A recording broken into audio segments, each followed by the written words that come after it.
I'll begin with a word in English, and the rest is in Italian. Pope Leo XIV presided over his first Mass as a pontiff Friday and as the first American to ever be elected as head of the Catholic Church. Through the ministry of Peter, you have called me to carry that cross and to be blessed with that mission. Born Robert Francis Prevost, he earned his bachelor's degree in mathematics from Villanova University in Pennsylvania and later a diploma in theology from the Catholic Theological Union of Chicago. He studied canon law in Rome before teaching and eventually becoming a bishop in Peru. The president of the Peruvian Episcopal Conference called the election of Pope Leo a great joy and gift for Peru. Back in the U.S., many expressing their feelings about the first American pope. Perhaps none more shocked or proud than his own family. Not only the Pope, but the first American Pope, the first Pope from Chicago, and my brother. Hours after the announcement, former President Joe Biden, only the second Catholic president in U.S. history, shared this. I think it's great. I think he's going to keep moving the church in a direction, being more ecumenical and reaching out. And I think that's all good. Reporting from Rome, I'm Rafael Romo.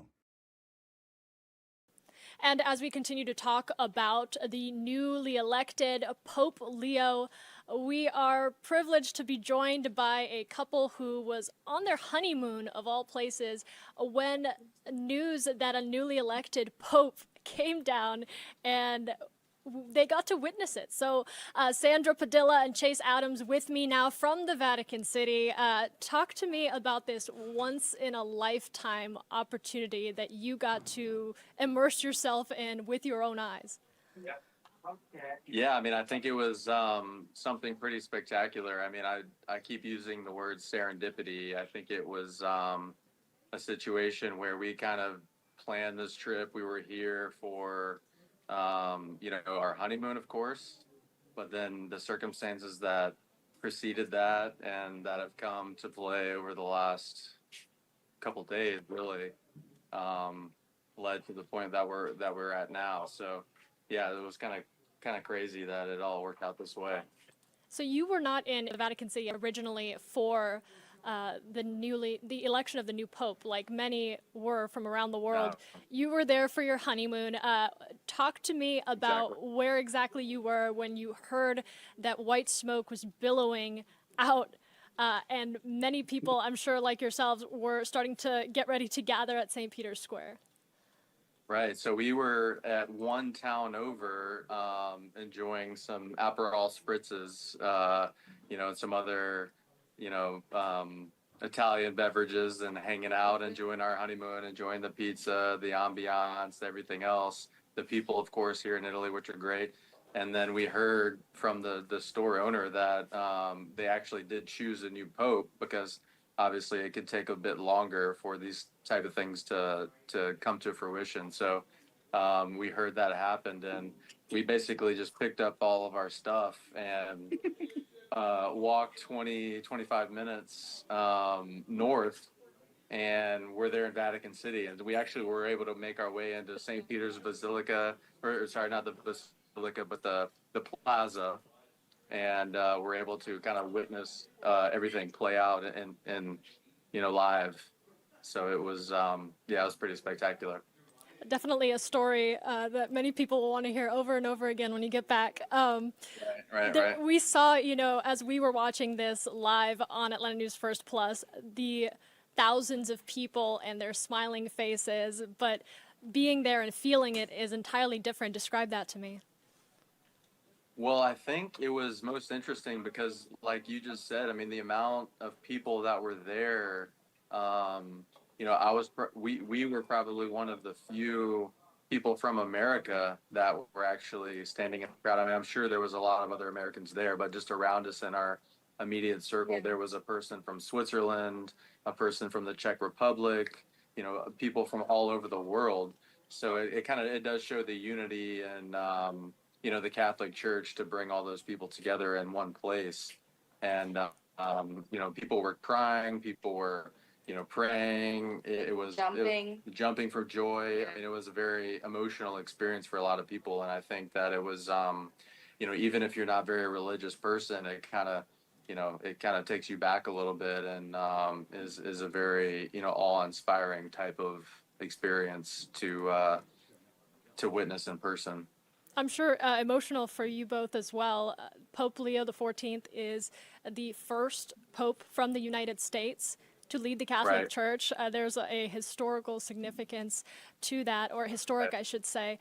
But what did that moment, that announcement mean for you as a U.S. citizen?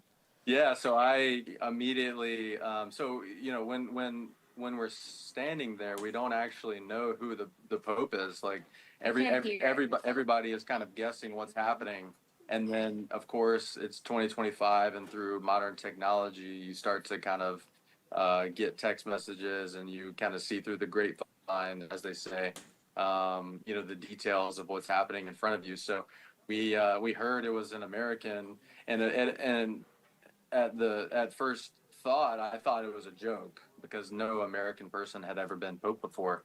So I thought people were incorrect.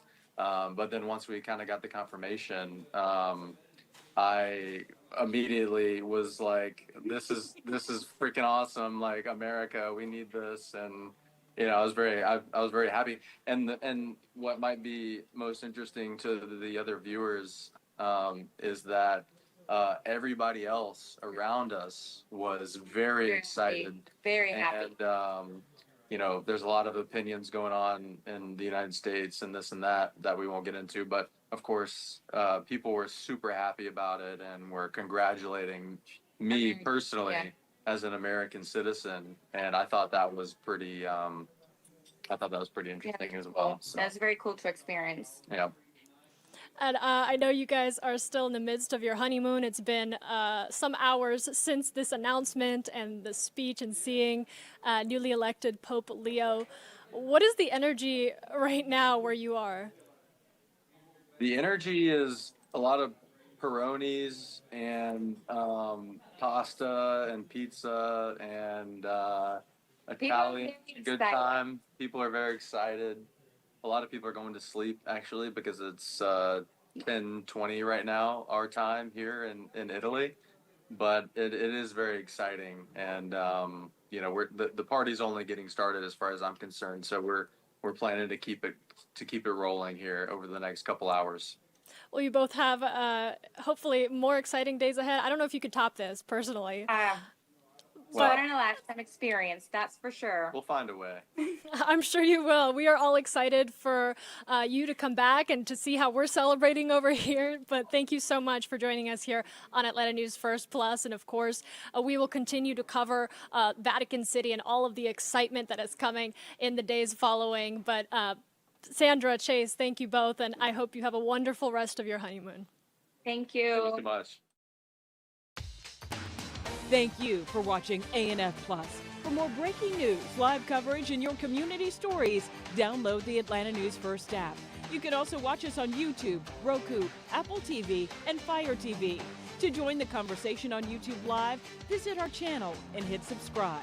You can also listen to the Atlanta News First podcast by searching Atlanta News First on your preferred listening platform.